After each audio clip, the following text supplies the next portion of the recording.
Hi everyone, Mel here. Welcome back to my channel. I hope you're having a great week so far and I hope you've had some time for some crafty fun.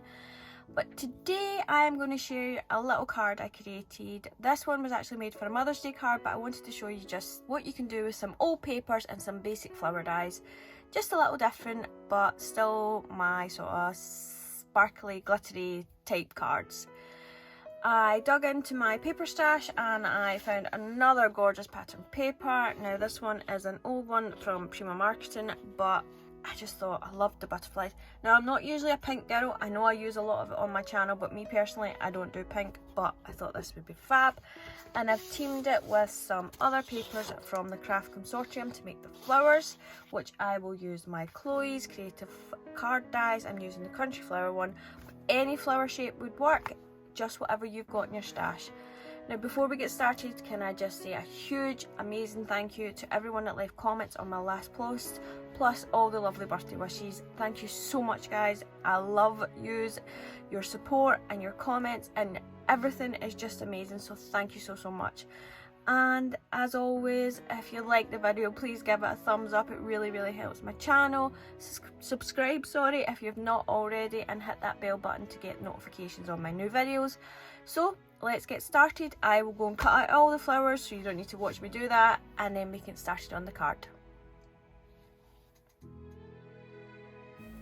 So everything I have cut off camera, I've cut and embossed my flowers.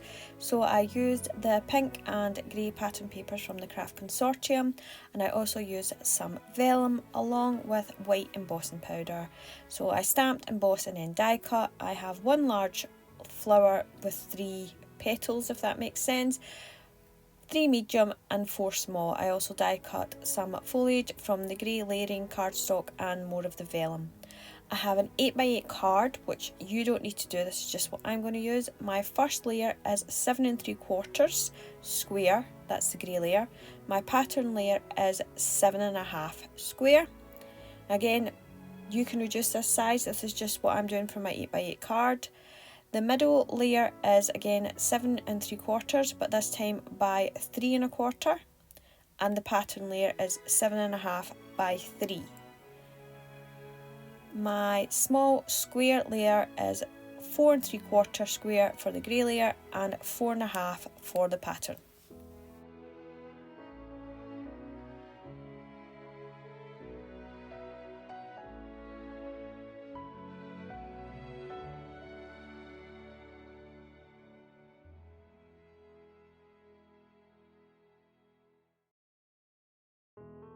So on the small square layer I want to create a window, so I'm just marking on the edges 1/2 inch in from either side, and then I'm going to cut out a window. I will repeat this for the grey layer and then I will stick some acetate to the back.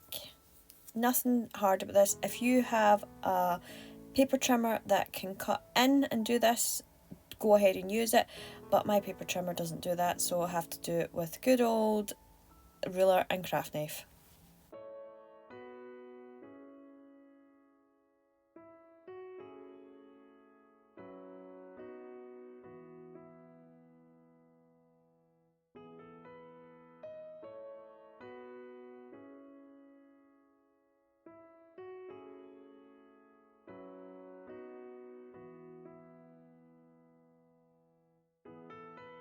Tip here, you can see I'm just marking where my window sort of sits before I cut it, and this just helps me make sure that I cut out with the window. You'll see what I mean when it's cut. As you can see, I have cut out my window. Originally I had grey shown in the centre, but I ended up removing that because I didn't like the look of it. So now what I'm going to do is ink all my edges, just you know how I like to have my ink. So in all my pattern layers I'm going to use the Sparkling Rose from Pink Fresh Studios, and for the grey I will use Rocky Slope. I'll also ink up my foliage and all my flowers.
So now that everything's all inked up, we are going to shape the flowers. So all you need is a ball tool and a set of tweezers.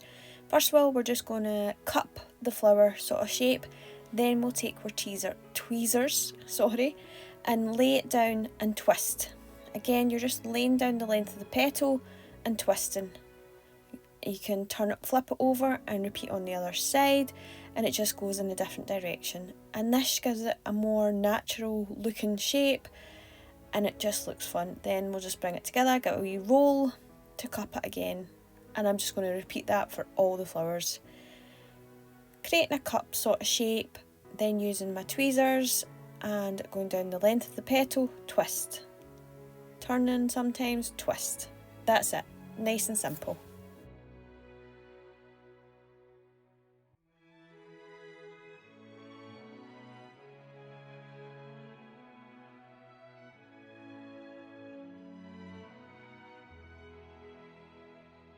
You want to be careful when you do the vellum. You don't want to cup it using the ball tool because it can tear, and also when you're doing the twist to shape the petals, you have to be more careful because it can rip really easy.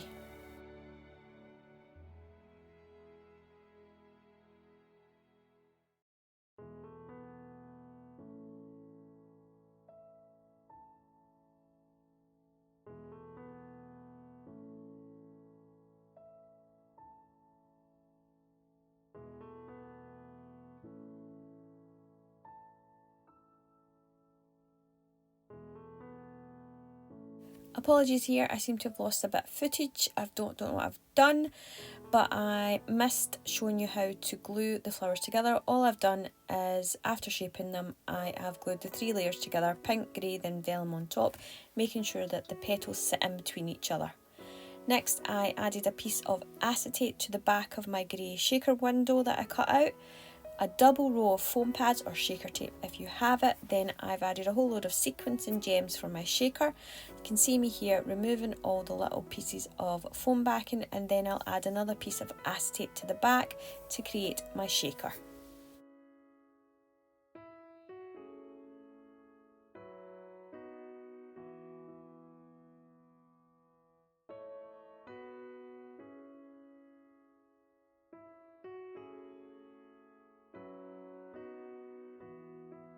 I didn't get the back piece of acetate right in the centre, so I'm just trimming around the edges just so you don't see it when you glue it onto the card.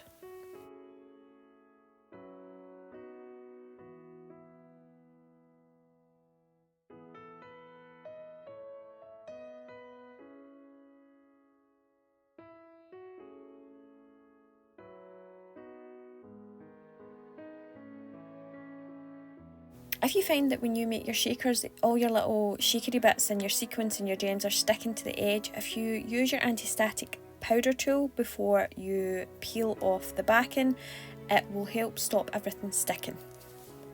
So now what we're going to do is make up the card. All I'm going to do is glue down all my layers piece by piece. Nothing hard here. You don't need to hear me talk what I'm doing here. I'm using my tacky glue as normal, making sure I go right out to the corners.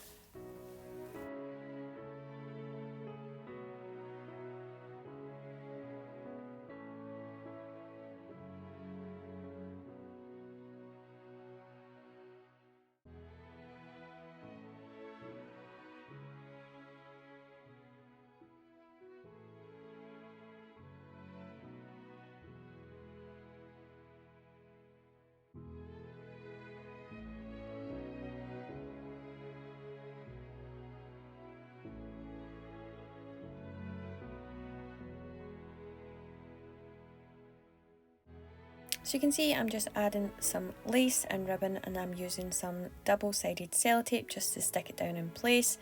You can miss this step out if you want, or you could just add ribbon. I had some lace lying around, so I thought it would be perfect.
So now that I've got my card put together, all I'm going to do is decide where I'm putting my flowers. So I'm just going to arrange them about the edge of the shaker window, and then I will glue them in place, adding in my foliage and then some bits and bobs.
Off camera, I die cut 2 circles to create a panel for the middle of my shaker. I used the same inks and inked all the edges. I also die cut the word mum.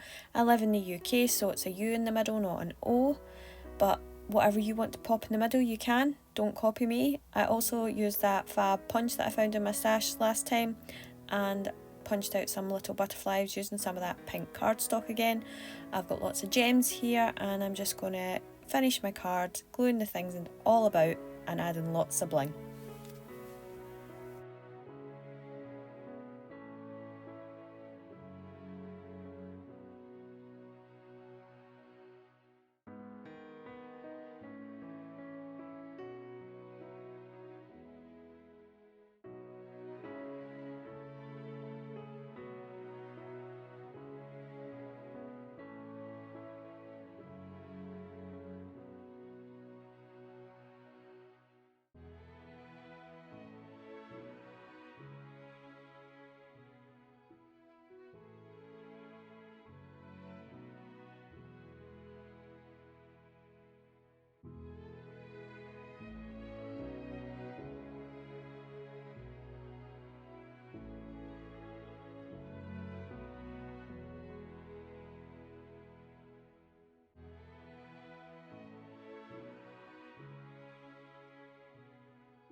We're all finished. What do you think? Is it too much? Is it over the top? Or is it just enough? Maybe not. Maybe it's far too much. I know I add a lot of bling, and I know a lot of people don't like that, but I like to add it when it's a special occasion card, because it's the only time I really make cards anymore. Anything I make is usually 3D if I'm making something for someone, so I do go over the top. I have added more gems, as you can see on the edges of the card. I added a bow, and I also, the little tiny gems I added onto the butterflies, I added them onto the foliage. I just thought it would bring it together. Also, if you can see, I added some gloss to the letters of the mum. I wanted it to make it stand out, but also I haven't used this glitter cardstock before, and I'm not sure if the glitter will come loose or anything, so that will hold it all in one place. Just a top tip. Now, I know if this isn't your cup of tea, I do apologise. I will have a 3D make coming next time, a wee Easter make coming for yous. But I did ask a couple of weeks ago if there was anything anyone wanted to see me do, and I had a lovely comment asking if I would do some colouring, so I will have that ready for you to go. I will just do some basic colour, nothing fancy, just showing you some hints and tips on how I go about, and I hope that will help some of you. Now I know I go on, you will get fed up with me always saying it, but if you like the video, please give it a thumbs up. It really helps my channel. If you're not already, please subscribe, hit that bell button to get notifications when my next video goes live, and until next time guys, bye.